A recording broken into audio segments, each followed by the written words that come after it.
Guys, how are you all? I hope you are doing great. So welcome to another video of Sing with Sky Francis, the designer's destination.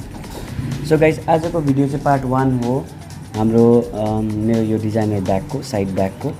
So यो एउटा sling bag बनाउन गइरहेको छु म. So यो चाहिँ part 1 हो. Part 2 अनि पार्ट 3 पनि आउनेछ. सो पार्ट 1 मा म तपाईलाई डिजाइन बनाएर देखाउँछु.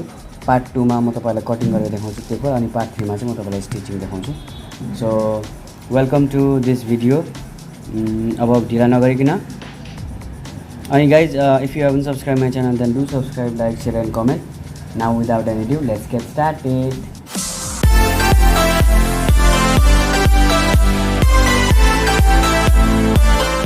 So thank you so much for your love and support in my previous video. हो अनि तपाईले यो भिडियो पनि त्यति नै माया दिनुस् जस्तै तपाईले पहिला दिनु भएको छ. अनि तपाईले मलाई टिकटकमा, फेसबुकमा अनि इन्स्टाग्राममा फलो गर्नु भएको छ भने तपाईले मलाई त्यहाँ पनि फलो गर्नुस्. अनि कुनै पनि क्वेशन छ भने तपाईले मलाई सधैँ सोध्नुहोस्, म त्यसको आन्सर दिन्छु. ओके गाइस, सो आजको मेरो यो एउटा bag, sling bag, side bag जे भन्दा पनि हुन्छ. सो त्यो कस्तो हुनेछ भनेर म तपाईलाई देखाउन गइरहेको छु. So with the help of my this permanent marker म के गर्छु, अब म यहाँ एउटा बनाउन गइरहेको छु. हेर्नुहोस्, सो म के गर्छु 5x5 को बनाउँछु ल. Okay, so 1 2 3 4 5. ओके, सो यसको चाहिँ चौडाइ लम्बाइ चाहिँ मैले 5 राखेको छु. ओके, अनि चौडाइ चाहिँ म यसको 4 राख्ने छु. ओके, सो म यसको चौडाइ राख्छु. हेर्नुहोस् 4 1 2 3 and 4.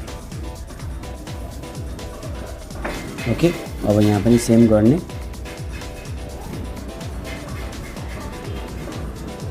1 2 3 4 5.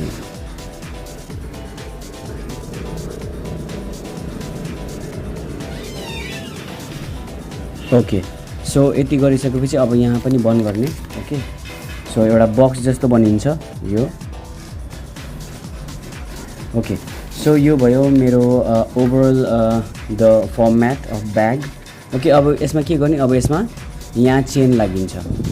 ओके, सो म यहाँ तलपट्टि यसको चेन बनाउँछु यहाँनिर जिप. ओके, सो यो जिप चाहिँ तपाईको यहाँ बनिन्छ. यो भयो हाम्रो जिपको लागि जग्गा. यो चाहिँ जिप हो.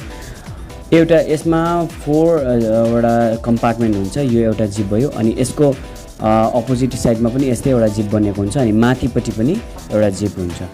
सो म यसलाई माथिपट्टि पनि एउटा बनाउँछु. ओके, सो यो अलिकति बाङ्गो भएको छ तर यो सिधा हुनुपर्छ. ओके, सो यो भयो.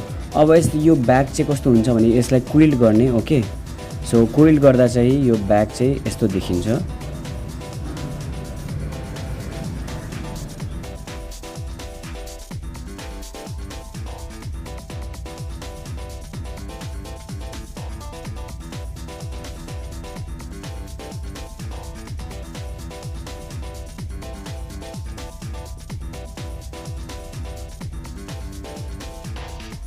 ओभरअल ब्यागको डिजाइन चाहिँ यस्तो हुन्छ. यो क्विल्ट भएर यस्तो देखिन्छ अनि यहाँबाट चाहिँ तपाईँको आउँछ यसको स्लिङ. ओके, अथवा हामी भनौँ यसलाई ब्याग जुन चाहिँ हामी बोक्छौँ यसको बेल्ट यस्तो हुन्छ. ओके, सो यस्तो देखिन्छ गाइज. यो बेल्ट पनि डबल हुन्छ. ओके, सो यस्तो भएर यसरी आउने.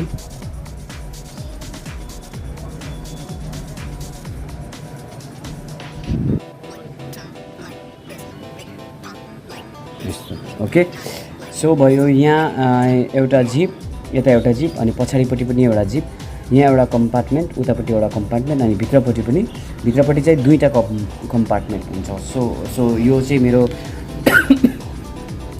मेरो यो साइड ब्यागको डिजाइन. ओके, जुन चाहिँ मैले तपाईँलाई यहाँ गरेर देखाएको छु. अनि तपाईँले चाह्यो भने यहाँतिर लटकन लगाउन सक्नुहुन्छ यसरी.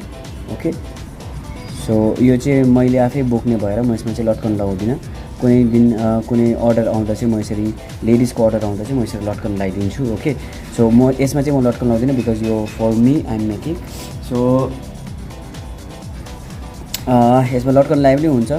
ओके, यो इट्स अ युनिसेक्स ब्याग.